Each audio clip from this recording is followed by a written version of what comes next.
Pak Ikrar, ini reshuffle ini akan membawa manfaat atau mudarat terkait bagaimana sebenarnya kesulitan di kabinet kerja, karena apapun waktu tersisa ini harus speed tadi, karena untuk bisa speed sampai dengan 2019 harus ada soliditas di kabinet kerja, dan dream team harus jadi benar-benar terwujud. Lalu bagaimana juga kemungkinan reshuffle ini terkait dengan peta kekuatan di parlemen, apakah bertambahnya koalisi menjadi gemuk itu akan efektif terhadap imbangan kekuatan di parlemen, ataukah justru tidak, karena seperti kata PKS, koalisi gemuk bukan jaminan jika Pak SBY juga koalisi gemuk. Nah, bagaimana itu untuk soliditas pemerintahan di kabinet dan juga untuk penimbangan check and balance di parlemen? Silakan Pak Ikrar. Ya, terima kasih Pak Hari, Bapak-bapak, Ibu-ibu dan teman-teman semua. Assalamualaikum warahmatullahi wabarakatuh. Selamat sore dan salam sejahtera buat kita semua ya. Ada beberapa poin yang ingin saya kemukakan ya, bahwa menjadi Presiden Republik Indonesia yang tidak berasal dari bagian oligarki partai tidak mudah ya. Jadi itu asumsi saya pertama. Yang kedua ya, kita juga tahu bahwa Jokowi itu punya impian, dan impian Jokowi itu ada di nawacita itu ya. Dan Anda tahu, nanti kita lihat aja ya, apakah dalam 5 tahun pemerintahan dia itu yang pertama ini ya, itu sebagian dari impian-impian dalam nawacita itu bisa dicapai atau tidak ya, atau bisa materialize atau tidak ya, janji-janji politiknya itu. Saya beri contoh, misalnya Anda tahu bahwa kalau memang 5 tahun pertama itu berhasil, itu berarti nanti 5 tahun kedua juga mungkin impian dia akan menjadi kenyataan. Yang ingin saya katakan ini misalnya ya, bahwa Indonesia itu memang akan benar-benar menjadi satu negara yang boleh dikatakan cukup maju pada 2025 ya. Jadi, dan itu kalau memang nanti cukup maju pada 2025, berarti dalam 20 tahun setelah itu, yaitu 2045, atau yang disebut dengan 100 tahun Republik Indonesia, itu mungkin harapan dari bangsa Indonesia itu untuk menjadi sebuah negara besar juga akan tercapai pula ya. Nah, Anda juga tahu bahwa apa sih impian selain membangun infrastruktur, itu adalah juga bagaimana mencerdaskan kehidupan bangsa dan kemudian memakmurkan masyarakat ya, sehingga kemudian salah satu yang ingin dicapai itu bagaimana supaya indeks koefisien Gini-nya itu tidak lagi 0,43 seperti yang terjadi sekarang, tapi kalau nggak salah mudah-mudahan bisa menjadi 0,39 kalau nggak salah ya. Jadi itu yang diimpikan oleh Jokowi juga, sebab kalau nanti indeks koefisien Gini-nya itu makin meningkat, apalagi udah mencapai 0,50 ya, wah itu berarti udah lampu kuning lah buat Indonesia ya. Karena Anda tahu kalau ketimpangan antara orang kaya dan orang miskin itu begitu tinggi, itu berarti tinggal tunggu waktu aja akan bisa terjadi hal-hal yang tidak diinginkan dalam kaitannya dengan hubungan sosial antar masyarakat Indonesia. Nah, Anda lihat juga ya bahwa Jokowi ini buat saya termasuk presiden yang cukup spesial ya, karena tadi membangun dari pinggiran itu bukan cuma dalam artian dalam artian fisik semata, tapi adalah suatu dalam artian juga filosofis. Kenapa demikian? Karena kita tahu pembangunan di Republik ini selama ini masih Jawa sentris ya. Memang ada masih pembangunan di Pulau Jawa, kayak misalnya kereta api cepat ataupun pembangunan jalan tol yang belum selesai, yang bisa menghubungkan antara Banten atau yang dulu antara kalau yang di Dendras yang bikin tuh Padarukan sama Anyer ya. Jadi ini kalau nanti bisa terjadi jalan tolnya itu akan hebat pula ya.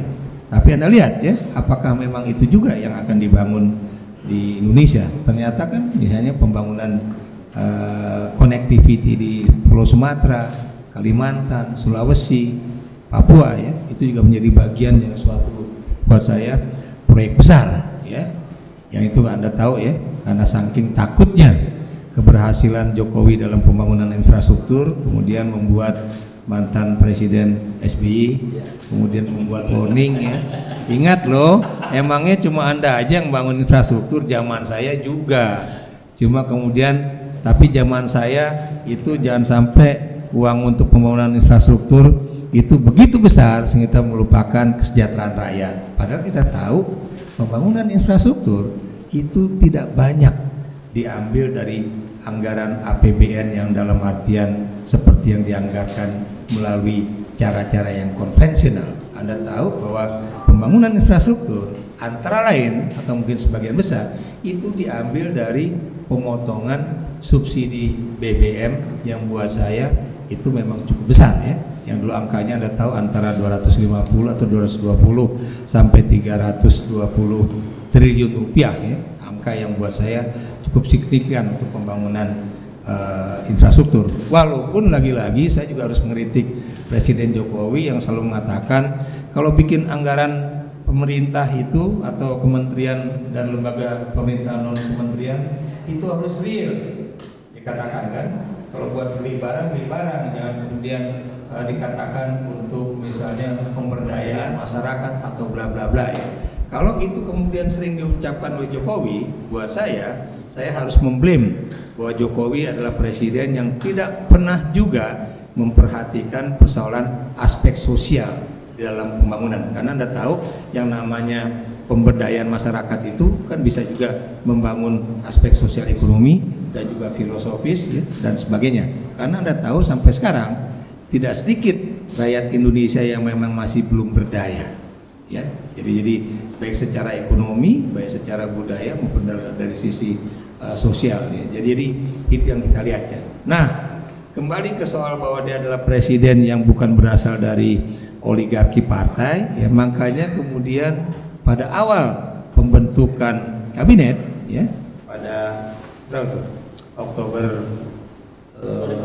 2014 yang lalu ya, makanya kemudian Anda tahu ya bahwa penyusunan kabinet itu memang belum menunjukkan apa yang disebut dengan the dream team atau tim impian atau yang banyak mereka katakan bukan dari the best ya, tapi ada juga yang KW2, ada yang katanya KW3 dan sebagainya ya. Makanya menurut saya kalau memang terjadi reshuffle kabinet yang kedua ini, itulah saatnya bagi Jokowi untuk kemudian menyatakan kepada partai politik, kepada publik, kepada para relawan ya, bahwa yang namanya Presiden Republik Indonesia saat ini adalah pemegang kendali utama politik Indonesia, termasuk juga dalam pembentukan kabinet. Kenapa demikian? Karena Anda tahu selama ini partai-partai politik ya dan juga teman-teman relawan atau teman-teman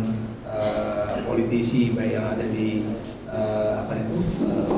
dulu namanya Koalisi Merah Putih atau yang sekarang pendukung presiden, dulu namanya KIH, sekarang menjadi kelompok partai pendukung pemerintah ya, itu selalu menggunakan kata-kata atau jargon-jargon politik yang menurut mereka itu masih penting untuk dikemukakan, yaitu reshuffle adalah hak prerogatif presiden.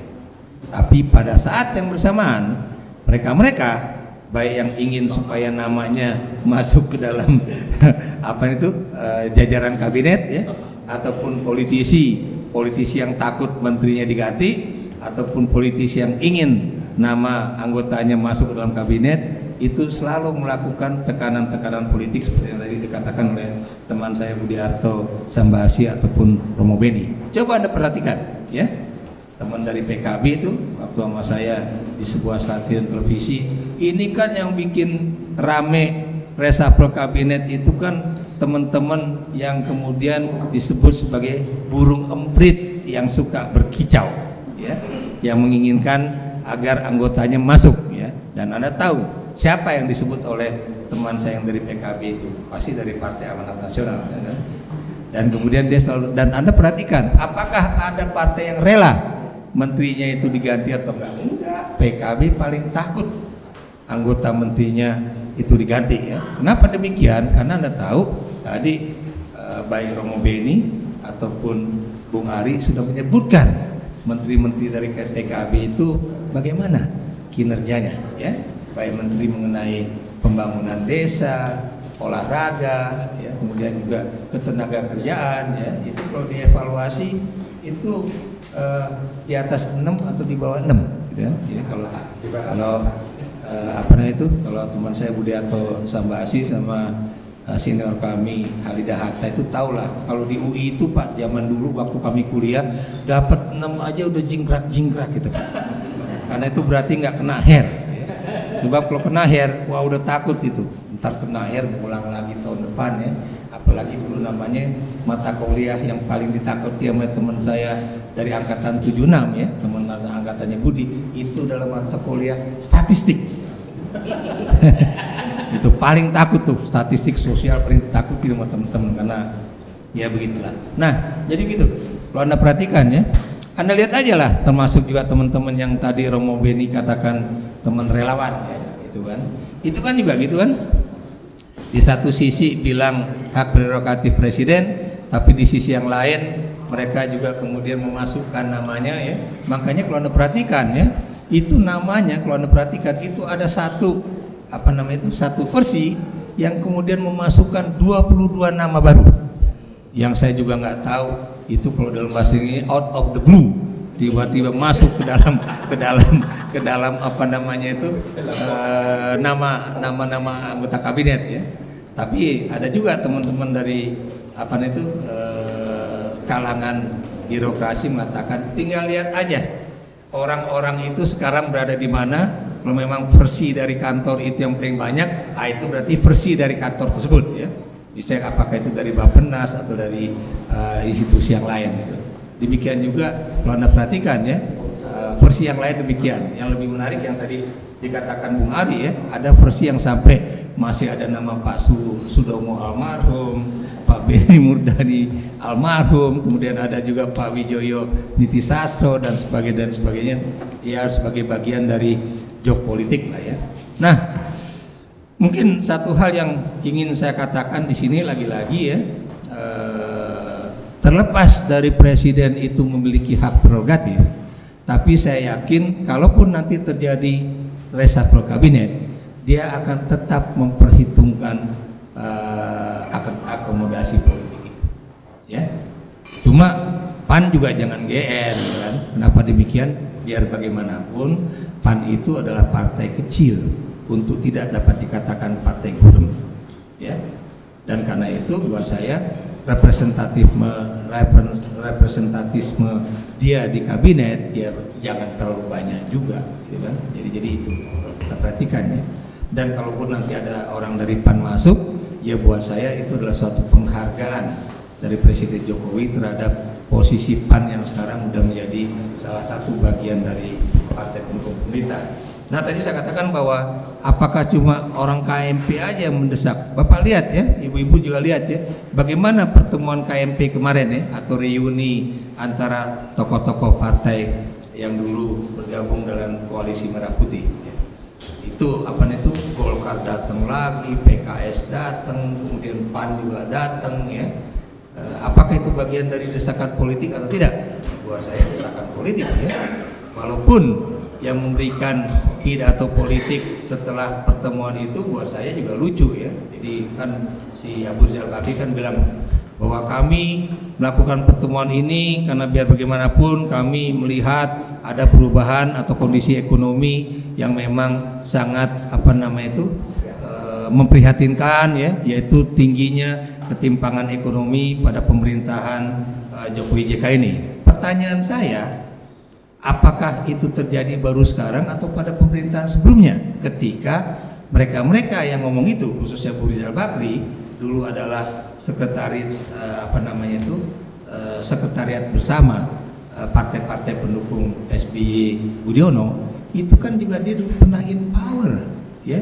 Apa kreasi politik dan ekonomi mereka pada era sebelumnya yang kemudian menjadikan kondisi yang tadi saya katakan indeks koefisiennya Gininya itu begitu semakin meningkat, bukan semakin menurun. Jadi saya juga harus berani mengkritik demikian, ya, karena jangan cuma mereka ngomong seolah-olah apa itu pemerintahan Jokowi meningkatkan indeks koefisien Gini, sementara mereka juga yang sebagai pengusaha apakah kemudian juga tidak melakukan hal yang sama.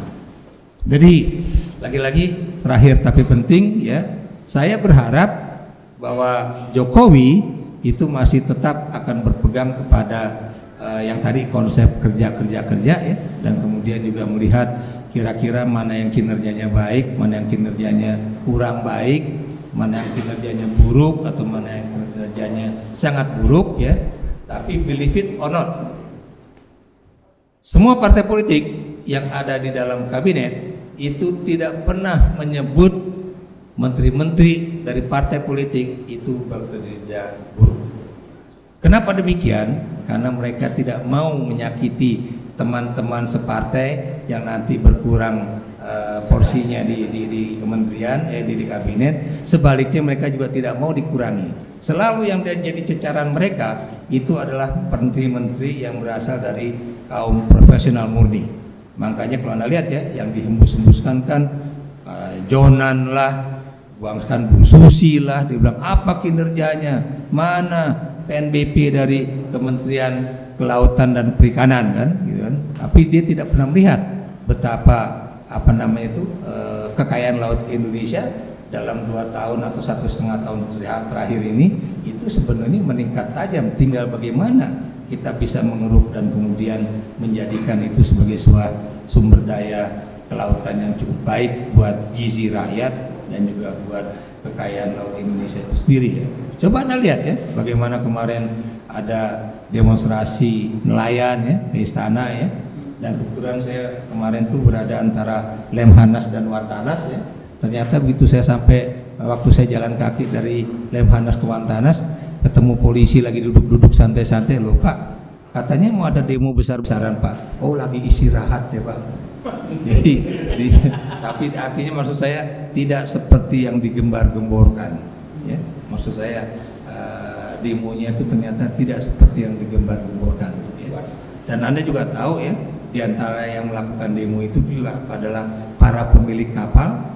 Yang Anda tahu ya, pemilik kapal itu menurut harian yang antara lain teman saya Budi Sambasi itu menjadi wartawannya, Anda tahu kadang-kadang mereka menjual izin untuk penangkapan ikan itu, dan Anda tahu harganya itu sampai ribuan US dollar per tahun, dan tergantung kepada wilayah mana yang mereka ingin keruk ikannya.